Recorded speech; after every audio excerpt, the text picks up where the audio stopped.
objetivos, todo lo que él pensaba, todo lo que él decía, todo lo que él hacía, se relacionaba únicamente con Jesucristo. Y únicamente como ministro a hacer la voluntad de Dios. Él se dedicó como ministro en las actividades propias de un verdadero ministro de Jesucristo. Pablo no tenía otro tema más que el Evangelio de Jesucristo. ¿Por qué? Porque era preso de Jesucristo. ¿Sí? Entonces él dice, yo como preso de Jesús, del Señor, os ruego que andéis. Fíjense el corazón del verdadero apóstol, os ruego. Es un ruego, es como un deseo profundo que tenía Pablo. No era una imposición, no era un autoritarismo. Pablo decía que la autoridad que le había sido dada era para edificación, no para destrucción. Que es lo que se usa hoy, la autoridad supuesta es para destruir, pero Pablo decía que era para edificar. Entonces él decía, yo les ruego que andéis. Aquí el verbo andar es el mismo que estudiamos en la enseñanza pasada, en la mañana. Significa andar alrededor de lo que tiene que ver con nosotros los cristianos, con la conducta cristiana cotidiana. En el capítulo, no se muevan de allí de Efesios 4, vamos a estar yendo y viniendo, pero en Efesios 4:17, en el verso 17 dice, yo pues digo y requiero en el Señor que ya no andéis como los otros gentiles. Ustedes saben que los gentiles son los paganos, los que no conocen a Dios. ¿Cómo vive un pagano? ¿Cómo vive alguien que no conoce a Dios? En las actividades propias, hace las cosas, dice las cosas, vive en las actividades propias de uno que no conoce a Dios. Entonces dice, que ya no andéis como los otros gentiles, que andan, ¿en qué? En la vanidad de su mente, en lo estéril de sus pensamientos. Pablo, como verdadero ministro del Evangelio, él se rehusó a andar como andan los falsos apóstoles. Segunda de Corintios 4:2. Miren lo que dijo aquí. Dice así, segunda de Corintios 4:2. Antes bien, renunciamos a lo oculto y vergonzoso. No andando, ahí está, no andando, eso no es de, Pablo dice, eso no es de mi actividad como ministro del Evangelio. No andando con astucia, ni adulterando la palabra de Dios. Ok, vamos a estudiar este versículo. Dice Pablo, nosotros antes bien renunciamos. Renunciar aquí significa rehusar renunciar a andar en conductas torcidas. Fíjense lo que está diciendo Pablo. O sea, él está hablando del andar de un ministro, de un cristiano maduro, entendido de la voluntad de Dios, que quiere hacer la voluntad de Dios. Dice, nosotros renunciamos a andar en conductas torcidas. Eso es lo que significa. Y luego dice, renunciamos a lo oculto. Esta palabra oculto es muy interesante porque viene de una palabra griega kruptos, de donde se deriva la palabra castellana cripta. Ahora, ¿qué hay en una cripta? Un muerto. Y kruptos, que se traduce oculto, significa ocultar algo, esconder algo. ¿Qué está escondido debajo de la tierra y en una cripta? Un cadáver, un muerto, que huele mal, hay putrefacción, hay corrupción. Entonces dice Pablo, nosotros renunciamos a andar en conductas torcidas, ocultando, escondiendo. No tenemos cosas putrefactas, corrompidas. Nosotros no tenemos secretos escondidos. Eso significa también cruptos, oculto. Y habla, en definitiva, de las intenciones malvadas del corazón. Dice Pablo, no, yo no soy de esos. No olvidemos lo que Jesús dijo en el Evangelio de Marcos 4:22, porque no hay nada oculto que no haya de ser manifestado. Oculto es cruptos aquí. No hay nada que, por más escondido que esté y que se disimule, ¿verdad? Una envidia, una amargura, sale a la luz. De lo que está lleno el corazón, ¿qué dijo Jesús? Hablará la boca. Lo que está lleno del corazón nos va a controlar, por lo tanto, mire, es bien fácil detectar un amargado. De verdad, es bien fácil detectar un orgulloso. Es fácil detectar un avaricioso, ávido de dinero, porque lo que hablan los delata. El asunto es que hay que tener ese discernimiento que se va desarrollando con el conocimiento de Dios, la relación con Dios. Entonces Pablo dice, renunciamos a lo oculto, pero también añade otra palabra, y a lo vergonzoso. Sigo allí en Efesios 4:1. Renunciando a lo oculto y a lo vergonzoso. Aquí la palabra vergonzoso también se puede traducir como bajezas. ¿Qué es una bajeza? Por ejemplo, una bajeza como ministro es manipular a las ovejas, manipular sus emociones, como la ancianita que les comentaba ayer, que el pastor les trujaba y esa es manipulación de las emociones para hacerlas sentirle bien, pero no le está dando nada del Señor, no le está dando nada de la palabra, del Evangelio, ¿sí? Entonces todo tipo de manipulación es una bajeza. Y luego dice, no andando con astucia. Pablo, otra vez entramos en el contexto, Pablo está hablando acerca del andar de un verdadero ministro, ¿sí? Que camina en la madurez, entendiendo la voluntad de Dios, sabiendo cuál es la voluntad de Dios y haciéndola. Y él está hablando de una conducta recta, prudente, limpia, sincera. Por eso dice, no andando con astucia. La palabra astucia significa, habla de una habilidad para hacer lo malo. Es increíble lo que ha penetrado dentro de la iglesia por ministros falsos. Y algunos que tal vez no son apóstoles falsos o falsos maestros, pero que están engañados. Porque ven que alguno lo hace por allí y piensa que así es, como se deben de hacer las cosas. Y no revisa la Biblia para ver si lo que dice está escrito. Como los de Berea, que Pablo les predicaba y dice que escudriñaban las escrituras. A ver, ¿qué dijo? Dijo esto, para ver si lo que decía Pablo era cierto. Entonces ustedes tienen el derecho de revisar lo que se escucha, ¿verdad? El problema es que venimos de una cultura pues religiosa, católica, donde lo que decía el padrecito, eso era, no, el padre dijo. Entonces nos acercamos a alguna iglesia cristiana, decimos nos acercamos a Cristo, y el pastor dijo, o sea, lo mismo. Y hacemos, nada más lo trasladamos ahora al cristianismo protestante o evangélico, ¿sí? Oye, pero no, el pastor dijo. Bueno, sí, pero eso que dijo el pastor está en la Biblia, tiene fundamento bíblico. Pues Pablo dice, nosotros no andamos así, nosotros renunciamos a lo oculto y a lo vergonzoso, no usamos de habilidad, de astucia para hacer lo malo.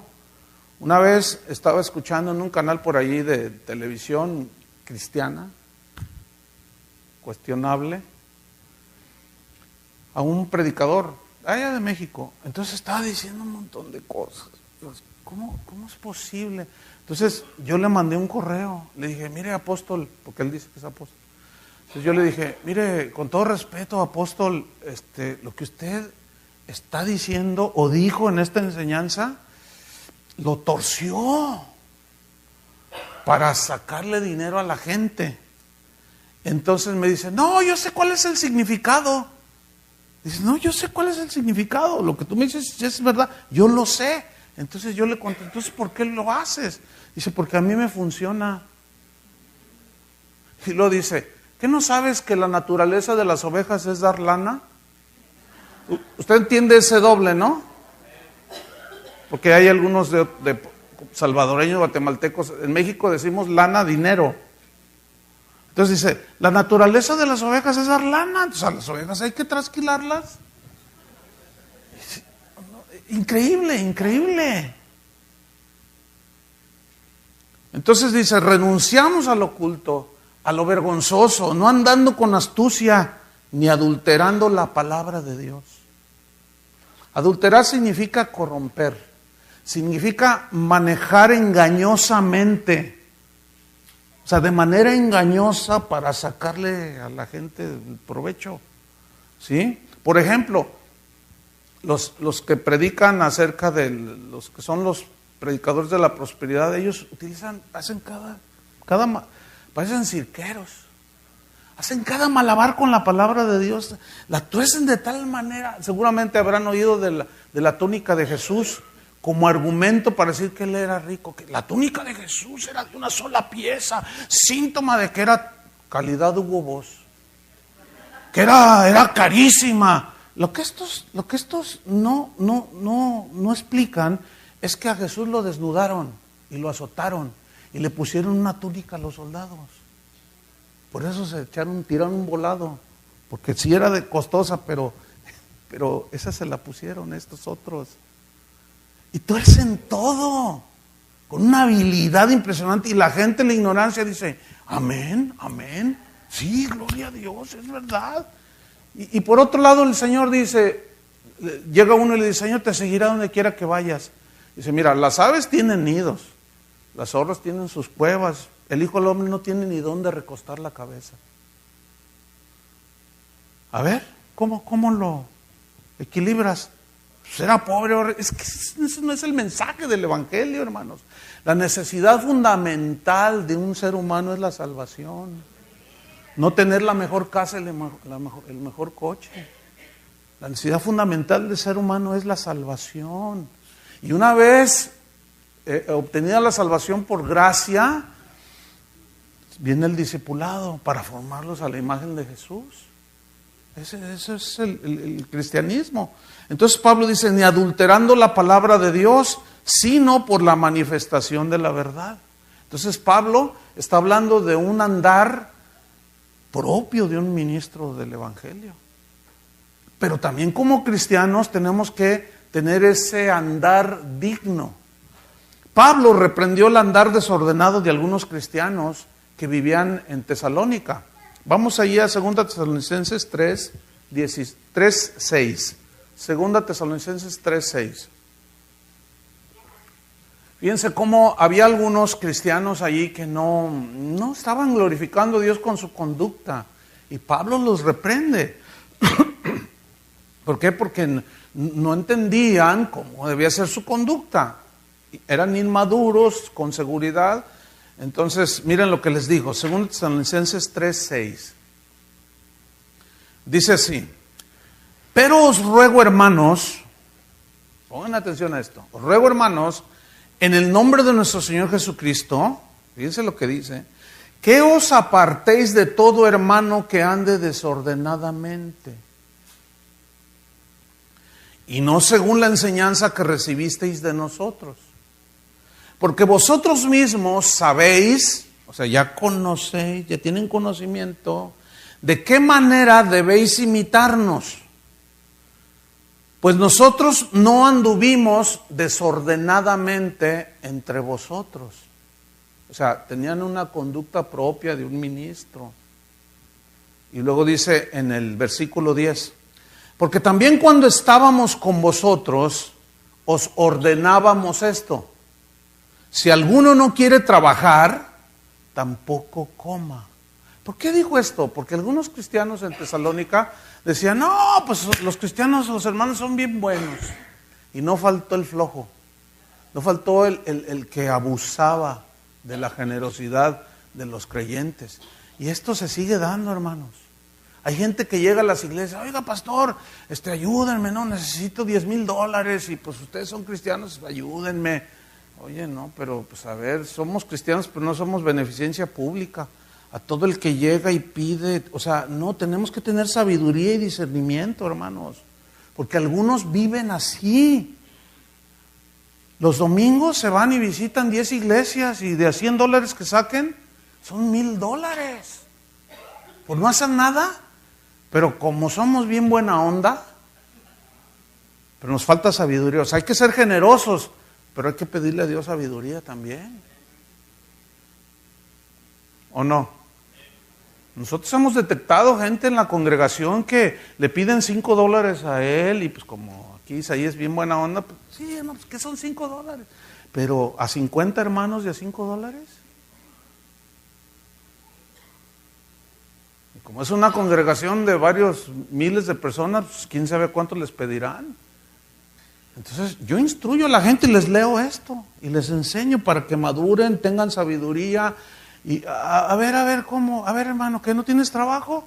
Pues yo tengo un negocio, yo te doy trabajo. Ah, no, pues es que... Entonces...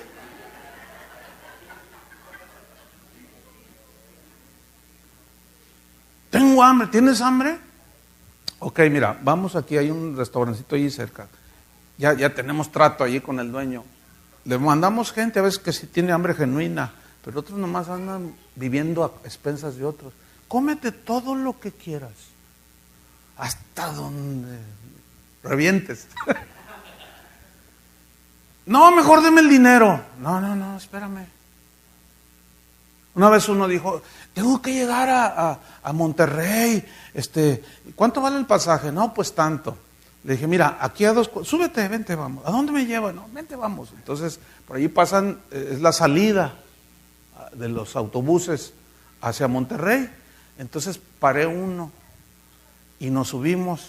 Y le dije al chofer, no le cierre, nada más él se va a ir. ¿Cuánto vale el pasaje a Monterrey? Tanto.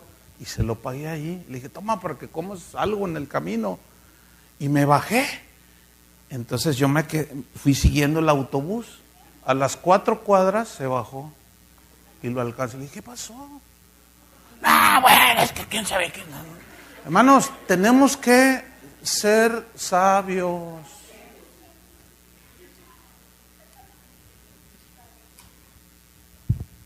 Porque hay mucha gente que abusa de la... Y luego te quieren chantajear, no te dejes chantajear. Pues no, que muy cristiano. Tú dile, no, sí soy cristiano, pero también tengo que ver qué onda contigo. Entonces Pablo dice, volvemos aquí a Tesalonicenses. Dice, nosotros les ordenamos, si alguno no quiere trabajar, tampoco coma. Dice el versículo 11, porque oímos que algunos de entre vosotros andan desordenadamente. ¿Ves? O sea, ellos eran de los que oían y no hacían. Y vivían una vida propia de inmadurez, ¿verdad? Entonces dice, no trabajando en nada, sino entrometiéndose en lo ajeno. Una cosa es que una familia, un hermano en la iglesia pierda su trabajo. Y otra cosa es que vivan al que perdió el trabajo, pero que es una persona, pues un cristiano pues, sincero, y se le puede ayudar, ¿sí o no? Y Dios mueve siempre los corazones de los hermanos y les tiende uno la mano, pero también tenemos que discernirlo. Pero para discernir entre el abuso y lo genuino tenemos que tener sabiduría de Dios, ¿verdad que sí? Entonces dice Pablo en el versículo 12, a los tales, o sea, a los desordenados, mandamos y exhortamos por nuestro Señor Jesucristo que trabajando sosegadamente coman su propio pan. Entonces aquí Pablo está hablando de cómo hay muchas cosas que se dan dentro de la iglesia. Aquí están los cristianos que andaban indignamente, de manera desordenada.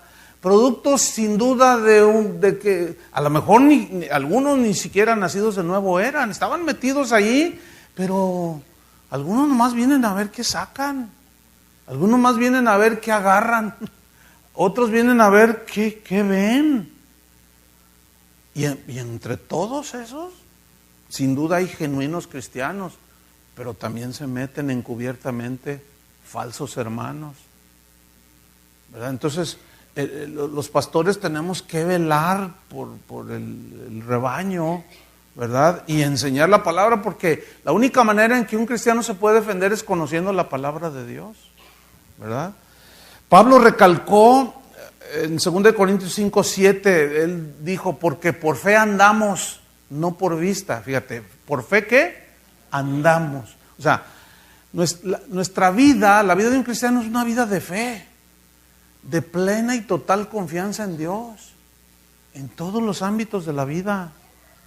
Confianza en que las instrucciones de Él son sus mandamientos para que nosotros al aplicarlos, al vivirlos, funciona. Trae resultados positivos. Por eso es que nuestra herramienta debe ser la palabra de Dios. Nuestra fe tiene que estar basada en lo que Dios dijo. Fíjate, ¿cómo viene la fe? En Romanos dice que la fe viene por el oír. ¿Y el oír qué? ¿Historias? No, la palabra.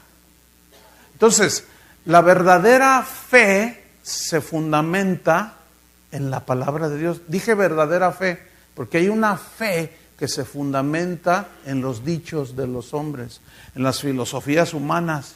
Esas no tienen ningún resultado. Por eso no hay cambios en las vidas de las personas. La fe que salva es la fe que está basada en lo que Dios dice, en qué consiste la salvación, que Cristo murió por nosotros.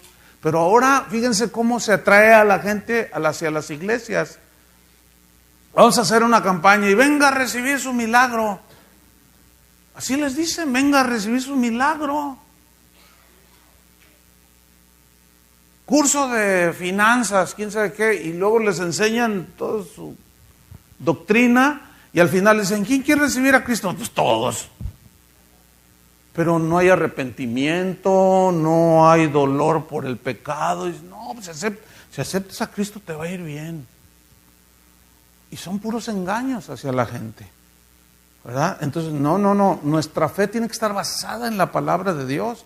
En 2 de Juan 1:4, ahí habla de, mira, dice 2 de Juan 1:4, dice, mucho me regocijé porque he hallado a algunos de tus hijos andando en la verdad. Cuando dice algunos, es que no todos andaban.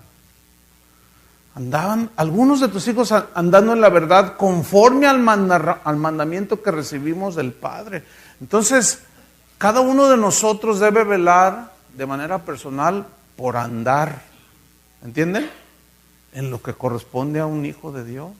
Si realmente hemos recibido la salvación, nuestro andar tiene que ser alrededor de las cosas que tienen que ver con lo espiritual, con la palabra de Dios, con Dios. Por eso somos cristianos. Volvamos a Efesios 4:1. Yo pues, preso en el Señor, os ruego que andéis como es digno de la vocación con que fuisteis llamados. Aquí la palabra que resalta, o que yo quiero resaltar, es la frase andar como es digno, como es digno. Ahora, la palabra digno aquí es muy interesante. Viene del griego axios, y axios literalmente significa peso, pero alude a una balanza, ¿sí? Donde pesaban el trigo o el maíz o algún grano. Todos conocemos una balanza, ¿no? Aquí tenemos una mole de hierro de no sé qué, 5 libras, ¿verdad? Entonces lo ponemos en la balanza. ¿Y cómo se hace la balanza? Así, ¿cierto? Entonces comenzamos a poner el trigo o el maíz y comienza a nivelarse, y cuando está nivelada la balanza, significa que son 5 libras de maíz, y eso habla de un equilibrio. Tiene un peso equivalente en cada lado. Entonces, aquí es donde viene, o que nos da luz, lo que Pablo está enseñando. Acuérdense que él estaba interesado en que la gente tuviera conocimiento. Es esto en la balanza, conocimiento. ¿Cómo se equilibra la balanza? Con la conducta, con la aplicación del conocimiento. ¿Entienden? Hay quien tiene mucho conocimiento, pero no tiene carácter, no tiene formación, entonces está todo desequilibrado, y es soberbio, orgulloso, y siempre anda presumiendo, y que yo predico en las mejores iglesias, que a mí me invitan allá, y a mí me quieren hacer pastor del apóstol quién sabe quién, pero yo no quise.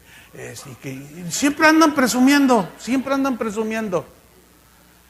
Y yo estudié esto, y yo lo otro, y siempre están, y sí, tienen un montón de conocimiento, pero no tienen el otro lado. Como no lo aplican, no lo viven, está desequilibrado. Ahora, hay quien quiere vivir la vida cristiana, bien genuina, pero también está así. ¿Por qué? Porque no tiene conocimiento. Y no saben qué es lo que le agrada a Dios. Y ahí es donde entra, hasta sería para una serie completa, ¿no? Entra todas las obras del hombre, entra el legalismo, entran las ideas humanas. Hoy para agradar a Dios hay que, bueno, sería un sinfín de ejemplos que podríamos poner, ¿no? Desde hacer buenas obras hasta cierto tipo de vestimenta y en fin. Entonces, no podemos tener una conducta equilibrada si no hay un conocimiento. Y tampoco podemos tener un conocimiento solamente sin una conducta. Tiene que haber un ¿qué? Un balance, un equilibrio. Por eso dice Pablo, yo les ruego que andéis como es digno de la vocación con que fuiste. Ahorita hablamos de esa vocación. Entonces, Pablo está hablando pues de ese equilibrio, que es lo que el apóstol Santiago hace en el capítulo 1, versículo 21. Dice, por lo cual desechando toda inmundicia y abundancia de malicia, porque la inmundicia y la malicia ya no tienen nada que ver con nosotros. ¿Sí o no? Ya no tiene que ver nada con nosotros. Nosotros no tenemos que andar ahí con malicia, haciendo cosas para... No, ¿qué es eso? Odiándonos, aborreciéndonos, amargados unos contra otros. Yo sé que los que están sentados de este lado están aquí porque no se llevan con los de acá. Y los de acá son bien buena onda, ¿verdad? Sí.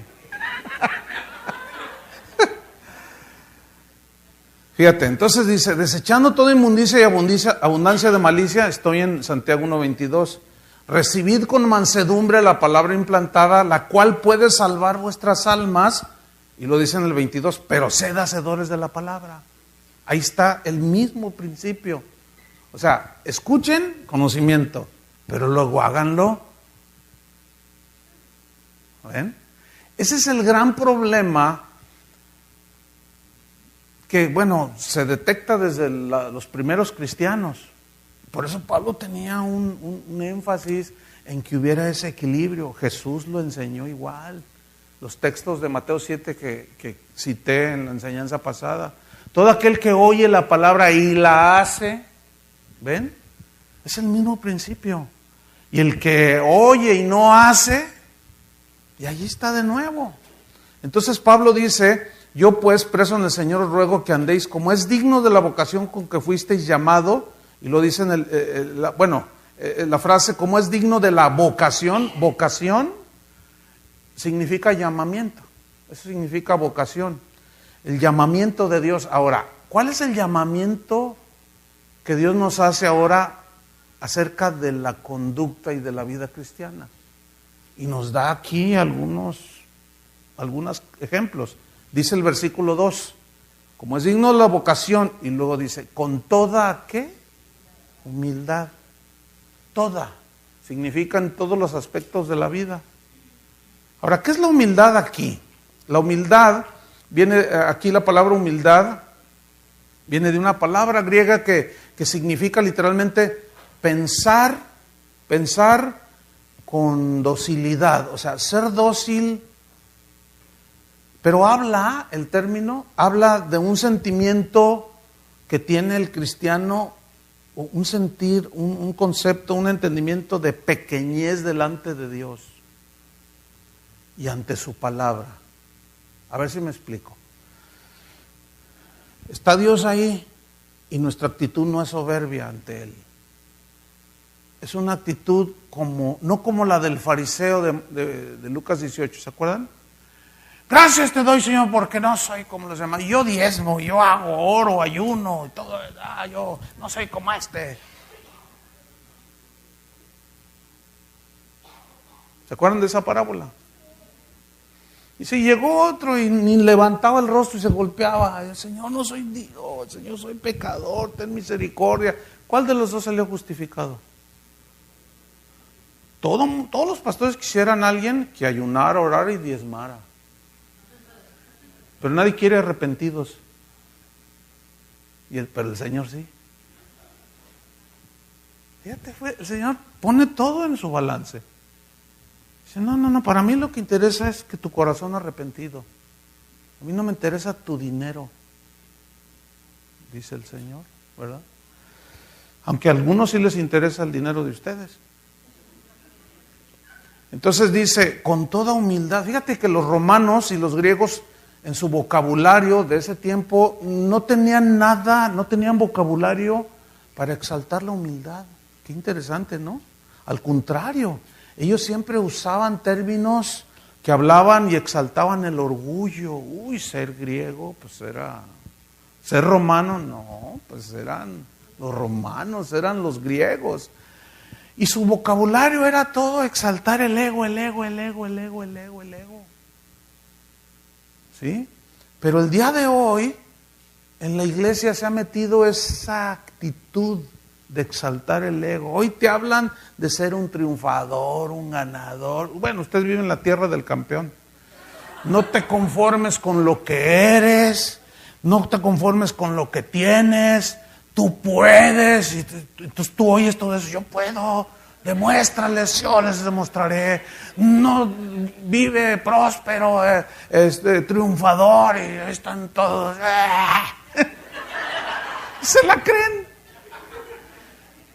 Y luego se paran delante de Dios, no con actitud humilde ni sumisa ante Él ni ante su palabra. Cuando Pablo dice con toda humildad, es una actitud dócil y así recogida ante Él y ante su palabra. Como dice Habacuc, oí tu palabra y temí. Que cuando leamos la palabra de Dios tengamos temor. Es que ahí dice, es que Él dijo. Cuando dice, así dice el Señor, o así dijo Jehová, tenemos que temblar. Pero vean el orgullo que nos cargamos. No, bueno, así dice, pero yo pienso que deberíamos de hacerle así. Predicadores que en el púlpito ya no lo disimulan. Una vez uno que pues era mi amigo, ya no es, no sé por qué. Pero dijo aquí, dijo algo. Dice, no, yo sé, no lo busquen en la Biblia. No está en la Biblia, pero lo digo yo. Oye, no, pues así le tiramos carrilla. No, pues ya, fíjate, no fue media broma. No fue media broma. Porque en realidad estás haciendo lo que te da tu gana. Bueno, no recibió la exhortación. Se la hicimos con humildad. Oye, no, es que mira, ¿cómo tú dices eso? Eso es una ofensa a Dios. No lo busquen, no está, pero lo digo yo. Estás diciendo que tu palabra, lo que estás diciendo, vale más que lo que dice el Señor. Y los que están abajo, amén. ¿Cómo amén? Entonces, vean cómo se está exaltando el ego. Eso no es propio de un cristiano. ¿O sí? Eso no es andar con humildad. Eso demuestra únicamente la inmadurez total, o aún peor, el no haber nacido de nuevo. Pero están metidos en las iglesias. Tremendo, ¿no? Entonces la humildad, hermanos, es un rasgo de madurez en la vida de un cristiano. Pero la humildad, pues no es traer ropa así rota y tenis desgastado. No, es una actitud ante Dios, hermanos. Ante Dios y ante su palabra. Pero también ante los demás. Filipenses 2:5, versículos muy conocidos, pero es importante citarlos ahora. Filipenses 2:5 al 8, aquí se plasma precisamente este principio. Pablo está diciendo, haya pues en vosotros, o sea, en los creyentes, allá en los filipenses, pero también en nosotros. Haya pues en vosotros este sentir que hubo también en Cristo Jesús. ¿A qué sentir se refiere? ¿A qué cosa interna que Jesús tenía? Vamos a leerlo.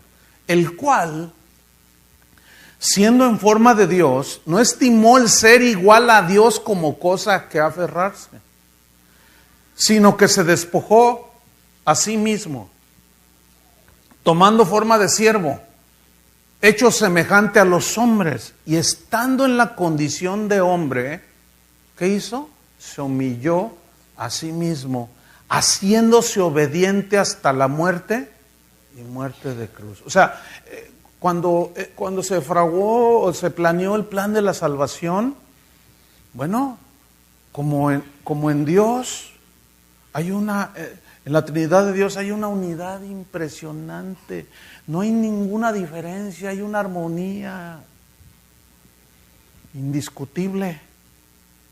Y no nos podemos imaginar allá en la eternidad el Padre diciéndole al Hijo, es necesario que tú mueras como el Cordero. No, ¿y por qué yo? ¿Por qué no el Espíritu? Y el Espíritu diciendo, no, ¿y por qué yo? No existe eso en Dios, ¿entienden? Dios hay una unidad impresionante que nos debe de impactar. Por eso es que el deseo de Dios es ser formados a su imagen. Por eso habla de guardar la unidad, de soportarnos y tener mansedumbre y paciencia los unos a los otros.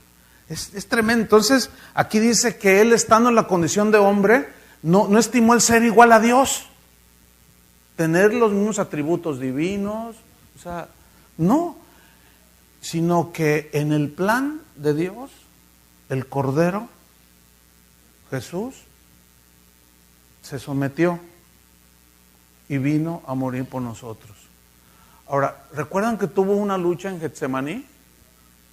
Dice que sudaba, era tanta la presión, allí se estaba definiendo la historia, el futuro de todos nosotros los que hemos creído.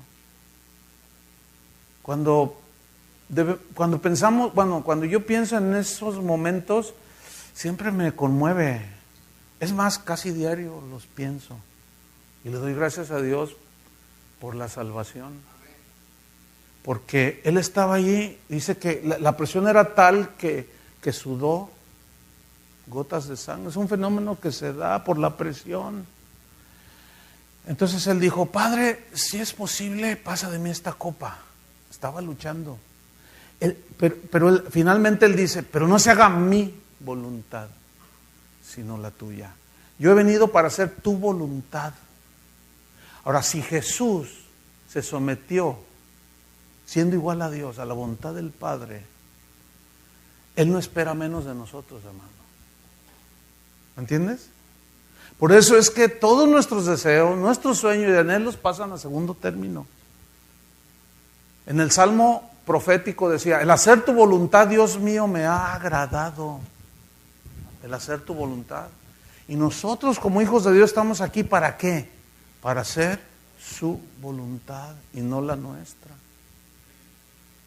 A veces hacer la voluntad de Dios es muy agradable y sientes bien bonito, pero acuérdense que no andamos por sentimientos ni por emociones, porque la palabra de Dios a veces es dulce, pero a veces es amarga.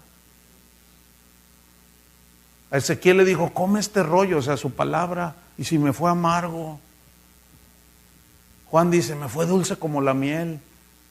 O sea, hay ese equilibrio. El incienso que se quemaba en el templo era una mezcla de especies dulces y amargas, que al hacer la sinergia o la mezcla se prendía el fuego y salía un olor dulce, agradable, un perfume delicioso. Y la vida cristiana está compuesta de momentos dulces y amargos, que al hacer la sinergia o la mezcla, ese es el sacrificio que produce olor fragante cuando entendemos, ¿entienden? Cuando estamos en la prueba, pero estamos humildes y Señor, yo sé que tú me vas a ayudar, me vas a dar la gracia. Esa actitud de que, ¿por qué yo? Y que quién sabe qué, y además yo soy hijo del rey, y que no se me atraviesa el diablo. Y empiezan ahí con unos desplantes, ¿verdad? Y ahorita le pisamos la cola. Todos rómpanle los cuernos al diablo. Ya están los hermanos rompiéndole los cuernos y pisándole la cola al diablo. Ya lo vencimos, dicen. Esto parece mitología griega. Porque el diablo ni tiene cola y ni tiene cuernos y tampoco es rojo.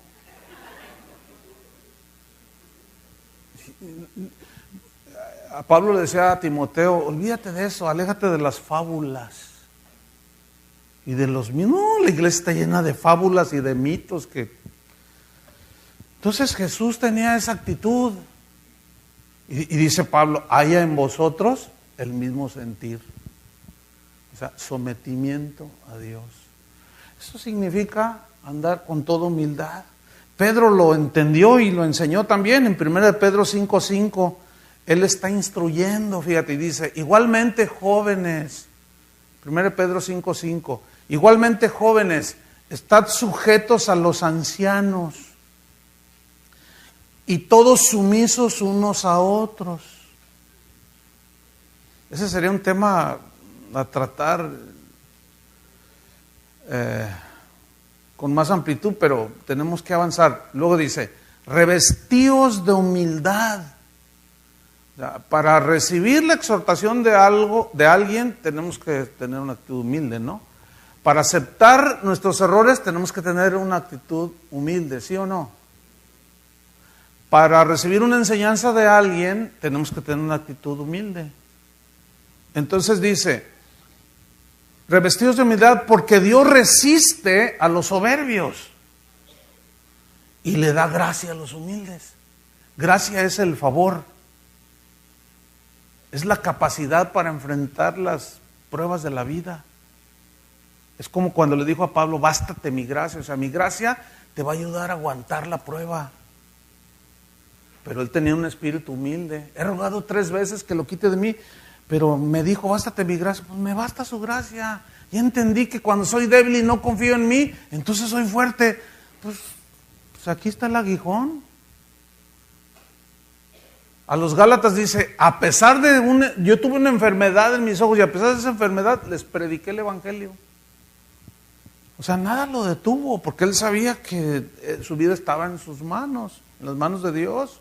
Y lo dice el versículo 6, 1 Pedro 5:6, humillaos pues bajo la poderosa mano de Dios para que Él los exalte cuando fuere tiempo. Humíllense delante de la presencia del Señor. Jesús lo dijo de esta manera, de todos conocido, Mateo 11:29, llevad mi yugo sobre vosotros. ¿Qué es un yugo? Es lo que llevaban los animales de las yuntas aquí. Llevad mi yugo sobre vosotros y aprended de mí. Él es el máximo ejemplo. Aprended de mí que soy manso y humilde de corazón. Mira esto, aprendan de mí que soy manso. ¿Manso cómo? O sea, ¿en relación con qué? Con la voluntad de Dios. Y humilde de corazón. ¿En relación con qué?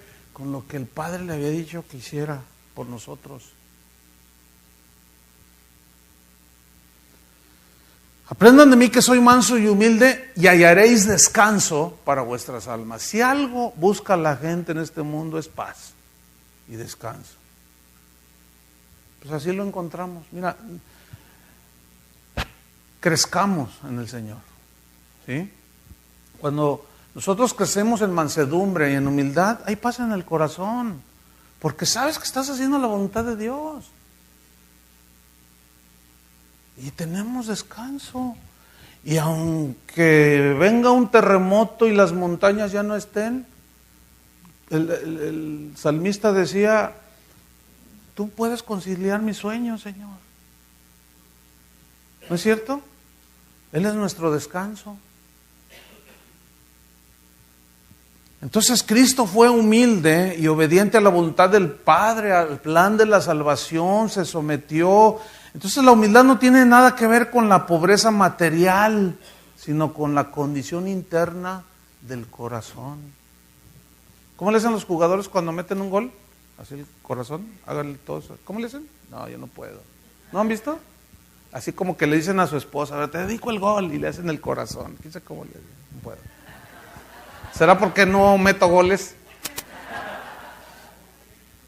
Entonces, obviamente, lo contrario de la humildad, pues es el orgullo, ¿cierto? ¿Se acuerdan de Isaías 14:12? ¿Cómo caíste del cielo, oh lucero, hijo de la mañana? Dice, cortado fuiste por tierra tú que debilitabas a las naciones, tú que deseas en tu corazón. Se hace una alusión al ángel Luzbel, ¿verdad? Tú que deseas en tu corazón, noten esto, tú que deseas que a ti mismo, en tu corazón. ¿Qué decía el fariseo? Dice, oraba consigo mismo. O sea, a ti mismo. Cuando tú, fíjate, a veces está ese asunto. Mira, Dios me está usando porque pues, yo no fui tan malo, que párale ahí. No, Dios me está usando porque yo oro más que aquel. Cálmate, fariseo. Dios me usa con mucha unción y poder porque yo ayuno. Dios me bendijo y me dio esta casa porque yo sí di. No, porque entonces ya nos estamos jactando de lo que hacemos. Y todo es por gracia. Pablo decía, yo soy lo que soy. Yo he trabajado más que todos vosotros, pero no yo, sino la gracia de Dios conmigo. Todo lo recibimos por gracia. ¿Qué decía el grande mandamiento? ¿Amarás al Señor tu Dios? Porque luego decimos, no, es que yo soy bien inteligente, es que yo estudié en Harvard, es que yo soy bien, no, soy bien picudo, no, yo soy bien inteligente, no, yo me las gasto bien, es que yo estudié acá, leí allá. Y empezamos a decir que nosotros, bueno, pero si analizamos y ponemos el equilibrio, ¿qué dice el grande mandamiento? ¿Amarás al Señor tu Dios con qué? ¿Con toda tu mente? Ahí están tus pensamientos. ¿Quién te dio la mente y la capacidad de pensar? Dios. ¿Con todas tus fuerzas? ¿Quién te dio las fuerzas? ¿Con todo tu ser? ¿Quién te dio? Dios. Entonces todo es de Dios. Y las gracias sean dadas a Dios. Y el reconocimiento y la gloria es ¿para quién? Para Dios. Como un pastor hace no mucho allá en México dijo, estaba regañando a su gente allí porque no daban. Dice, no, ya me voy porque ustedes son mezquinos, dice, y si me voy Dios se va conmigo. Y yo les dije, ay, sí, y todos se pusieron, ay, no se vaya, váyase, porque usted no tiene a Dios. Y deje que venga uno que tenga a Dios y pastorea las ovejas de Dios.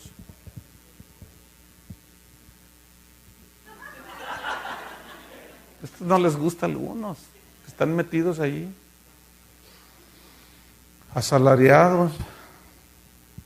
Pero Satanás decía en su corazón, ¿qué decía? Subiré al cielo, en lo alto. ¿Cómo le suena esto? Suena como el evangelio de hoy, ¿a poco no? A lo alto,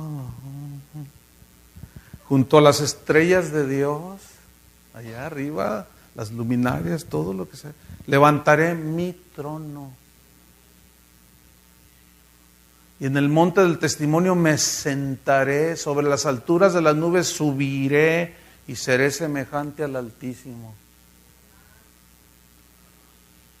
¿Han oído algunos que andan por allí diciendo, nosotros somos dioses? ¿Sí los han oído? Nosotros gobernamos esta tierra, nosotros reinamos en esta tierra y vamos a establecer el reino de Dios aquí, en esta tierra. Nada más espérense unos años. A ver si lo pudieron lograr. Es una falsa doctrina, hermano. Nosotros no somos dioses. Es una pésima interpretación de los textos. No tengo ahorita tiempo para explicarlo. Los dioses no necesitan salvación. Los dioses salvan. Entonces no somos dioses. Pero su lógica es esta. Fíjense la lógica que usan. Bien humana. Dicen, a ver, cuando se ayunta un macho león con una leona, ¿qué nace? Un leoncito. Una jirafa, macho con una jirafa hembra, una jirafita. Un elefante, macho con... todo conforme a su naturaleza. A nosotros, ¿quién nos engendró? Dios. ¿Qué somos? Y todos, dioses.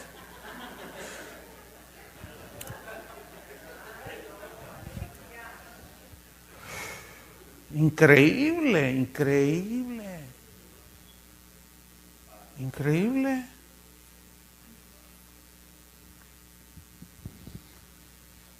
Pues todo ese evangelio que produce soberbia, hermanos. Autosuficiencia. Yo declaro, yo decreto. Espérame. Y Dios, no, yo declaro porque yo tengo la autoridad. Y yo establezco. Y yo declaro, y yo ordeno. ¿Y dónde está Dios ahí? Es que Dios me dio la autoridad. O sea, en otras palabras, yo estoy ahora en lugar de Dios. Lo que yo digo se hace. Fíjate nomás. Y todo es producto de esa doctrina. Pero se palpa inmediatamente la soberbia y el orgullo. ¿Sí o no? Y luego los ignorantes hermanos que están ahí sentados creen que así es. Y quieren ser ministros y los reproducen. Y los hacen 2 veces más hijos del infierno que esos. No, el asunto es complicado, hermanos. ¿Por qué? Porque nos alejamos de la palabra de Dios y nos vamos por otras cosas. Por eso Jesús les dijo a sus discípulos: bienaventurados los pobres en espíritu, porque de ellos es el reino de los cielos. ¿Qué son los pobres en el espíritu? Los que reconocen su necesidad de Dios, su insuficiencia. Oye, Chuy, ¿tú te pones nervioso cuando predicas? Me pongo nervioso. El día que confíe en lo que yo sé o estudies, hasta allí llegué.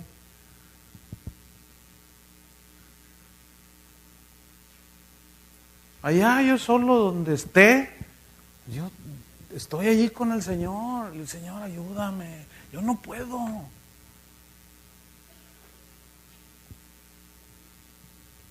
Pero ¿qué es lo que nos lleva a ese punto? Pues el reconocerlo a Él y la palabra. ¿Entienden? Y cuando el Señor dice ve, pues ve. Cuando el Señor te dice cállate, cállate.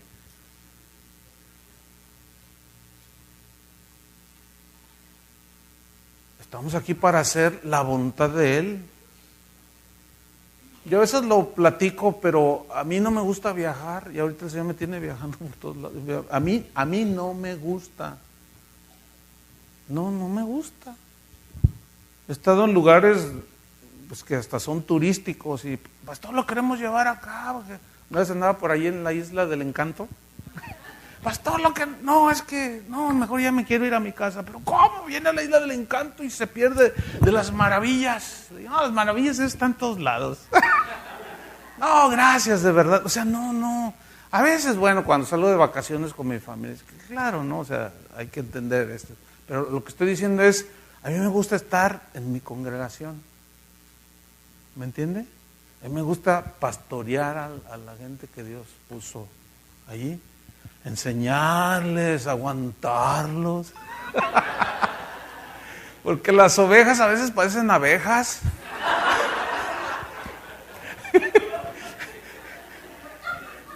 Que es donde entran muchas cosas que tienen que ver con el ministerio, ¿no? No, de veras, como aquel hombre que iba en el campo y pues miraba así la naturaleza muy bonita y pues las abejitas producen miel, ¿no es cierto? Son pues insectos benéficos. ¿A quién no le gusta la miel? Entonces, bueno, el hombre gustoso de la miel, como cualquiera, iba caminando en el campo y vio una abejita que iba volando y se paró así como en un charquito de agua, pero algo pasó y se empezó a ahogar. Entonces, pues la miró y dijo, no, pues voy a ayudarla de una manera natural. Entonces, metió la mano así en el charquito para sacarla y le picó. O sea, la abeja no entendía que el hombre la quería ayudar. Y a veces así son ustedes.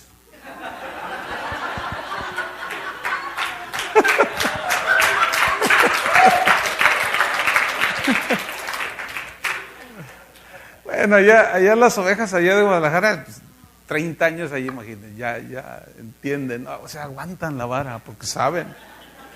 Pero muchos no, aún así, hay algunos que no, uno los quiere ayudar y te pican. Entonces uno tiene que aguantar.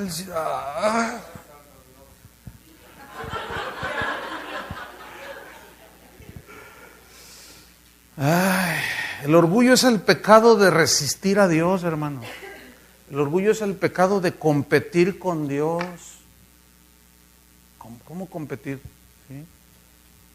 Compiten con Dios. El pecado del orgullo es cuestionar su palabra. Pero la humildad es someterse a Dios y a su palabra. El orgullo, pues, es la raíz de todo pecado. Por eso es que nada tiene que ver. con el cristiano, porque el orgullo no tiene nada que ver con Dios. Jesús es humilde. ¿Entienden? ¿Se acuerdan a Satanás sembrando allá en el huerto del Edén el orgullo? No, lo que pasa es que sabe Dios que si tú comes seréis igual a Dios. Fíjate, y le tocó eso. Fíjate, en el mundo cómo es, siempre apelan al orgullo, siempre. Compra este auto para que te sientas realizado. Usa esta ropa para que te sientas segura. Entonces ahí va toda la gente, toda esa exaltación al ego, todo, nada que ver. Entonces el orgullo no reconoce ni acepta el pecado. Y cuando un cristiano se enorgullece y no acepta, se queda estancado y no crece, ni madura. Cuando nos rebelamos a la voluntad de Dios, nos estancamos. ¿Se acuerdan de Jonás? Él había aceptado el llamado de Dios para ser profeta. Levántate, Jonás, heme aquí, Señor. Levántate y ve a Nínive. ¿Y qué voy a hacer? Predícales. No, ¿cómo esos? No, yo no voy. Ve y predícales. Dice que quiso huir de la presencia de Dios. Fíjate nada más. Y se subió a una barca queriendo huir de la presencia del Señor. El salmista, cuando estaba así bien en el Señor, David dijo: ¿a dónde huiré de tu presencia? Si me fuere al extremo allá, a lo profundo del mar, al fondo del universo, ahí estás tú. No nos podemos esconder de Dios. Pero él se engañó a sí mismo. ¿Por qué? Pues tenía sus rollos acá adentro. Y se metió en una barca y se fue. Dice que se metió allá a la barca y el diablo lo sacudió, así dice, ¿verdad? Así dice que el diablo. ¿Quién preparó la tempestad? Dios. Y él sabía, porque les dijo: tírenme al mar, porque yo sé que por mí es el asunto. Pero no se doblaba ante Dios. Y muchos cristianos, yo los oigo, amén, yo sé que estoy mal, pero pues en su tiempo, no sé qué, que yo, que... Jonás.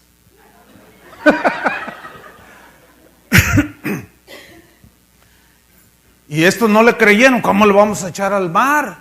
Pero cuando ya la cosa se puso peor, dijeron: no, pues por si las dudas, y lo tiraron, y se aquietó, ¿se acuerdan? Y lo dice: pero Jehová tenía preparado un gran pez que tragase a Jonás. ¿Quién preparó el pez? ¿Qué diría un cristiano de hoy? Que fue el diablo. Todavía no conocen al Dios soberano, todavía no conocen al que hace las cosas como Él quiere. Todavía no conocen al que no le pide consejo a nadie, ni parecer. Y le atribuyen al otro todo. Porque la razón es orgullo. Pero cuando él recapacita y finalmente se dobla, dice: cumpliré mis votos. Yo le prometí al Señor, y se humilla. Y el Señor ordena al pez que vomite a Jonás. Y sale ahí Jonás. ¡Ay, Señor! Y Jonás, séme aquí en lo que tú digas. Ve, levántate y ve a Nínive. Levántate y ve a Nínive. ¿Sabe? Fíjate, es que aquí está la enseñanza. El orgullo nos estanca. No nos permite crecer ni madurar. Tú puedes durar 1 año, 2, 5 años. Pero fue tiempo perdido. ¿Por qué? Porque cuando ya te humilles, que es finalmente lo importante, pero ¿qué con ese año, esos 2 años, 3, 4, 5? Dios te va a regresar a donde te quedaste, así como a Jonás. ¿No entendieron? ¿Quién no ha vivido una cosa así? Pero el corazón humilde reconoce. David tardó 1 año en arrepentirse después de su adulterio. 1 año, según los estudiosos. Hasta que llegó aquel profeta y le contó la historia de la abejita aquella del Señor, que tenía muchas y que le quitó la... Entonces ahí surge el David justo. No, es injusto eso. Él quiso que muera. Eres tú, me dice. Y en eso Salmo 51. Y se arrepiente. Pero tardó un año. Y las consecuencias tuvo que enfrentarlas. Dios perdona nuestros pecados, pero las consecuencias tenemos que enfrentarlas. Por eso es mejor humillarse y no resistir. Bueno, hasta ahorita yo nunca le he ganado una a Dios. ¿Algunos de ustedes sí? Nunca me he salido con la mía. Hay algunos que piensan que se van a salir con la suya y no, se están engañando. Entonces la humildad permite vernos tal y como somos. Por eso Pablo, mira, cuando les dice con toda humildad, bueno, los cristianos de aquel tiempo estaban más entendidos y tenían un contexto, un conocimiento del Antiguo Testamento, y inmediatamente, es como ahora, ¿no? Somos cristianos y escuchamos la palabra, sabemos. A mí me gusta escuchar predicadores. Yo puedo decir, yo entiendo algunas cosas, pero no lo sé todo. Y cuando estoy oyendo la palabra de boca de otros, ay, el Señor me confronta, el Señor me habla y ay. ¿Por qué? Porque ese es el poder de la palabra, ¿entienden? Y nosotros vivimos es nuestro alimento, la palabra de Dios. Entonces la humildad permite vernos tal y como somos. ¿Se acuerdan de Isaías? Dice en el capítulo 6, cuando murió el rey Usías, vi yo al Señor sentado sobre un trono alto y sublime. O sea, tuvo una visión tremenda de la gloria de Dios. Dice que había serafines que tenían alas y volaban y cubrían sus rostros con sus alas y daban voces y decían, santo, santo, y aquello era maravilloso. Y todo temblaba, dice, se estremecía. Entonces dije, ay de mí que soy muerto, porque siendo hombre inmundo de labios y habitando en medio de pueblo que tiene labios inmundos, han visto mis ojos al Rey, Jehová de los ejércitos. ¿Qué está diciendo Isaías ahí? Mi verdadera condición la pude ver cuando vi la gloria de Dios. Cuando realmente tenemos conciencia de la presencia de Dios, la verdad es que nuestra vida se transforma. ¿Por qué? Porque tenemos conciencia de que Él está allí mirándonos, está a nuestro lado, está dentro de nosotros. Ay, respiren hondo, nomás no se duerman. Qué tremendo, hermanos. Fíjate, reconocer la condición. Pero eso, ¿se acuerdan de Juan el Bautista? Es necesario que él crezca, pero que yo mengüe. ¿Eres tú el que había? No, yo no soy. No, pero tú tienes poder. No, pero yo no soy. ¿Y quién eres? Pues yo solamente soy uno que proclama. Soy una voz en el desierto que proclama. Yo estoy preparando la venida del Señor. Fíjense. Y Jesús dijo que era el más grande de los profetas. Y nunca dijo, yo soy el mejor. No, hombre, ahora unos a otros se lisonjean. Y ahí está el apóstol lisonjeando al otro apóstol. Y le dice, tú eres el apóstol de la ciudad. Y el otro se la cree. Y luego ese mismo va a otra ciudad y le dice lo mismo. Y ahí están todos, el rato están todos peleados. ¿Por qué? Porque todos se creen los salvadores de Houston, o de Guadalajara, o de México. Y pura soberbia, hermanos. Pura soberbia. Sin embargo, Juan decía, es necesario que Él crezca, Él, y yo, ¿qué? Mengüe. El que de arriba viene es sobre todos. El que es de la tierra es terrenal, o sea, yo soy terrenal. Y cosas terrenales habla, el que viene del cielo, o sea, refiriéndose a Jesús, es sobre todos. Pues allí se ve en realidad la grandeza en la humildad de un verdadero ministro de Dios, Juan el Bautista. Y no traía Hugo Boss, ni traía el camello del año, ni comía chapulines. Bueno, vámonos sobre el final. Volvamos a Efesios, con toda humildad y, ¿qué dice? Mansedumbre, digan todos mansedumbre. Fíjate, todo esto tiene que ver con el carácter, ¿sí o no? con la formación, o sea que vas creciendo hacia la madurez, con toda humildad y mansedumbre. Aquí la palabra que se traduce por mansedumbre es una palabra que en el griego es protes o protes y significa o se traduce espíritu controlado. Fíjate, es bien interesante, mansedumbre, espíritu controlado. Este término, protes, que Pablo usa para hablar de la mansedumbre, es un término que se usaba para referirse a los animales domesticados, a los animales entrenados, como por ejemplo los caballos salvajes. Los caballos salvajes eran domesticados. ¿Cómo los domestican a los caballos salvajes? Pues primero los apresan y luego los jinetes entendidos, adiestrados, se montan en él. Y comienza el trabajo, ¿sí? Y por naturaleza el caballo salvaje, pues brinca. Hay una historia que nos contó hace muchos años, un maestro de la escuela bíblica, se las voy a contar. Tal vez lo han oído, pero viene al caso ahora. Había en la pradera, por allí, dos caballos, una manada de caballos salvajes. Pero el líder se llamaba Pancho. Bueno, estamos alegorizando también, ¿no? Y había otro ahí que los secundaba y los seguía, y se llamaba Pepe. Espero no haya ningún Pepe aquí. O algún Pancho, bueno, está bien.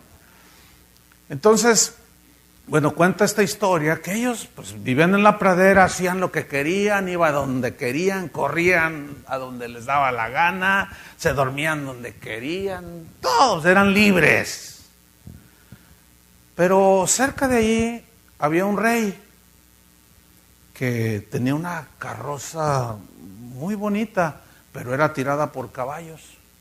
Y de cuando en cuando los súbditos del rey iban a apresar caballos para domesticarlos y arrastrar la carreta del rey. Y cuenta esta historia.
In the haze of neon dreams, I wander through the night, lost in a sea of stars where your whispers take flight.